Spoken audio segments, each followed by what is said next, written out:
Sœurs et frères, aujourd'hui, nous commençons notre mois d'octobre, qui est le mois du Saint-Rosaire, par la fête de Sainte Thérèse de l'Enfant Jésus et de la Sainte Face.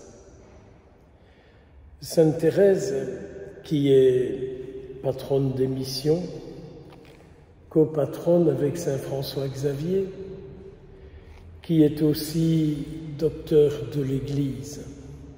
Si elle a tous ces titres, c'est qu'elle sait ce qu'elle dit.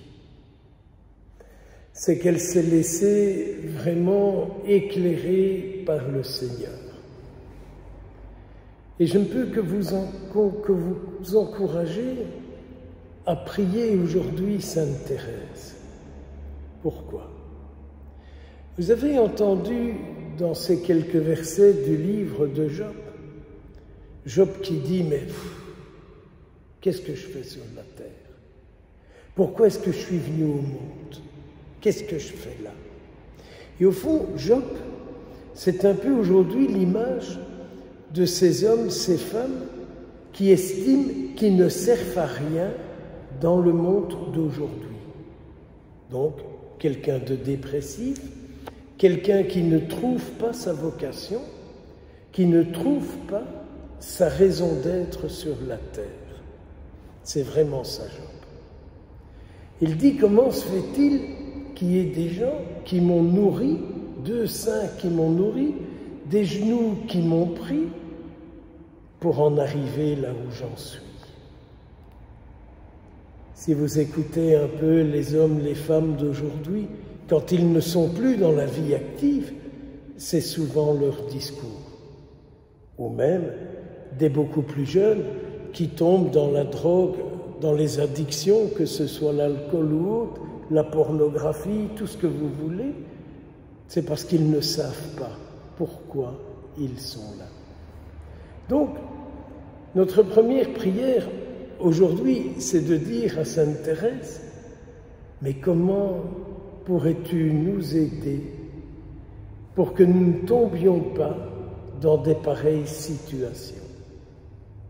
Ou comment, toi qui as dit « je reviendrai », comment pourrais-tu aller visiter ces hommes, ces femmes que nous te recommandons et qui aujourd'hui ne connaissent plus leur raison d'être, leur raison de vivre?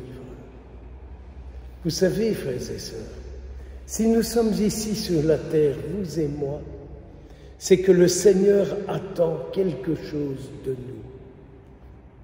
Pourriez-vous croire ça? Et là aussi, nous rejoignons Sainte Thérèse, qui cherchait quelle était sa vocation, et qui, c'est vrai, elle disait « je suis carmélite, je suis fille de l'Église, mais quelle est ma vocation ?» Et tout d'un coup, elle médite l'épître de Saint Paul aux Corinthiens et elle découvre que si elle n'est pas l'amour, elle n'est rien. Alors elle dit, ça y est, j'ai trouvé, ça c'est ma vocation, dans le cœur de l'Église. Ma mère, je serai l'amour, ainsi je serai tout. Qu'avons-nous besoin pour vivre, vous, moi, nous, si ce n'est de recevoir de l'amour? C'est l'amour qu'on reçoit qui fait qu'on découvre qu'on existe et que c'est bien que nous soyons là où nous sommes. Dans le cœur de l'Église, ma mère, je serai l'amour, ainsi je serai tout. Sainte Thérèse, c'est celle aussi qui nous amène non pas à regarder et à chercher notre espérance dans la part des êtres humains. Sainte Thérèse disait, je ne trouve pas de secours sur la terre. Ne trouvant pas de secours, je me tourne vers mes petits frères, mes petites sœurs qui sont au ciel. Et donc, Sainte Thérèse, si vous la connaissez un peu, si vous connaissez sa vie, elle est celle qui nous invite à nous tourner vers le ciel. Ça me fait penser à cette parole du psaume qui dit « D'où le secours me viendra-t-il » Mais le secours, dit le psalmiste, il me viendra du Seigneur qui a créé le ciel et la terre. D'où le secours me viendra-t-il? Le secours me viendra du Seigneur qui a créé le ciel et la terre. Cela me fait penser encore à une autre parole que je désire vous proposer. C'est lorsque notre Seigneur Jésus dit, lors de son procès malheureusement, « Mon royaume, il n'est pas de ce monde. Mon royaume n'est pas de ce monde. Je fais partie d'un royaume, mais il n'est pas de ce monde. » Mes frères et mes sœurs, n'est-ce pas notre réalité à nous? Notre royaume, ce n'est pas la terre. Notre royaume, c'est le ciel.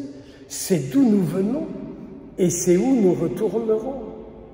Je vous le souhaite de tout mon cœur et je l'espère pour moi aussi, qu'un jour j'irai dans ce royaume éternel, où je serai avec le Seigneur, Sainte Thérèse, la Vierge Marie, tous les saints et bienheureux. Alors vous comprenez, cette petite parole que nous avons entendue dans l'Évangile d'aujourd'hui, Jésus, le visage déterminé. Jésus est tellement certain de ce qu'il doit faire que la terre et le ciel peuvent trembler autour de lui, il continue son chemin.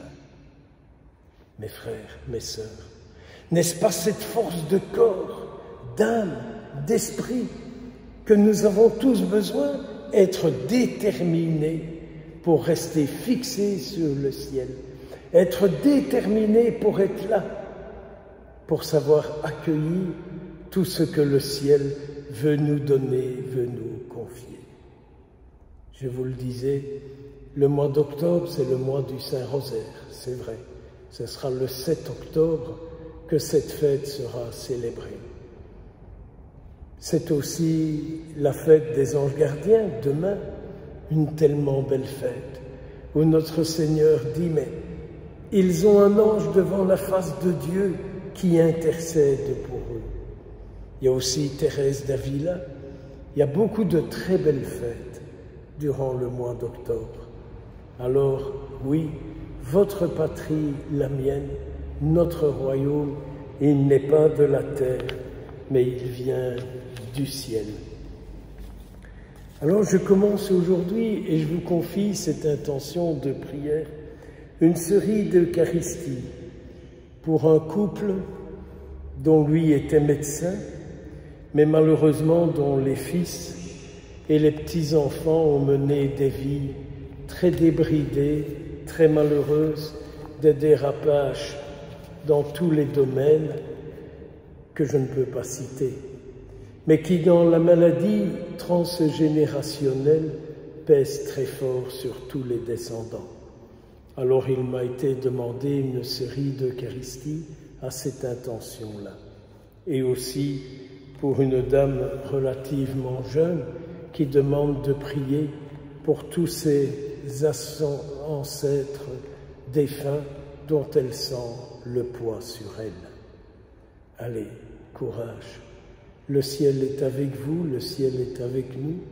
Et Sainte Thérèse du haut du ciel se dit, à Tubize, je pourrais aller le premier vendredi du mois. Je pourrais aller les rejoindre et leur offrir mon aide. Beaucoup de bénédictions sur vous tous, au nom du Père, du Fils et du Saint-Esprit.